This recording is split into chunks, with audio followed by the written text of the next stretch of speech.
এই যে আসামের গুয়াহাটিতে আমাদের মুড়ি মেশিন বসলো, 6 কড়াই সিস্টেম। দেখুন, এই দেখুন হাতে সুদের মতন সাদা মুড়ি হচ্ছে, এটা লাল চালের মুড়ি হচ্ছে, এটা সাদা চালের মুড়ি হবে তিরুপতি, পাবলিক চালের মুড়ি হবে, রেশনের চাল, পাবলিকের ঘরে তৈরি চাল, সব চালের মুড়ি পাবেন এতে আপনি।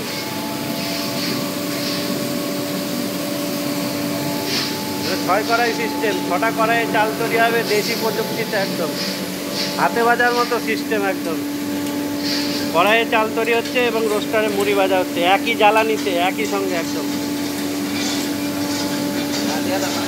পুরো অটোমেটিক সিস্টেম। কোনো রোদে শুকাতে হবে না চালকে, আপনার মুড়ি আপনি যেভাবে খুশি ভাজুন, সারা দিন রাত মুড়ি ভাজুন। চালের কোয়ালিটি ভালো, মুড়ি কোয়ালিটি একদম ফ্রেশ 1 নম্বর হবে, হাতে ভাজার মতন মুড়ি হবে, একদম স্পেশাল কোয়ালিটি।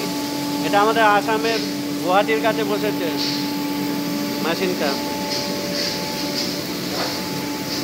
একদম ফ্রেশ কোয়ালিটি মেশিন। বসাতে চাইলে কন্ট্যাক্ট করবেন আমাদের স্ক্রিনে দেওয়া নাম্বারে। 6 কড়াই সিস্টেম বলে, এটা নতুন আমরাই বের করেছি, 6 কড়াই সিস্টেমের মেশিন একদম। এই মেশিনে আপনি সব রকমের চাল ভাজতে পারবেন, রেশনের চাল, পাবলিক চাল, সাদা চাল, দেশি, সব রকমের চালের মুড়ি হবে এতে আপনার। অটোমেটিক সিস্টেমের মেশিন, একদম হেভি কোয়ালিটির মুড়ি হবে, 1 নম্বর স্পেশাল একদম। যারা যারা কড়াই মেশিন চালায় তারা আগে বসান এই মেশিন সিস্টেম, তবেই আপনি গেনার হবেন। সারাদিনে 20-30 কুইন্টাল চালের কাজ করবেন আপনি, প্রচুর প্রোডাকশন। দিন গেলে 5,000-7,000 টাকা, 10,000 টাকা কামাতে চাইলে এই মেশিন বসান, একদম অটোমেটিক সিস্টেমের মেশিন।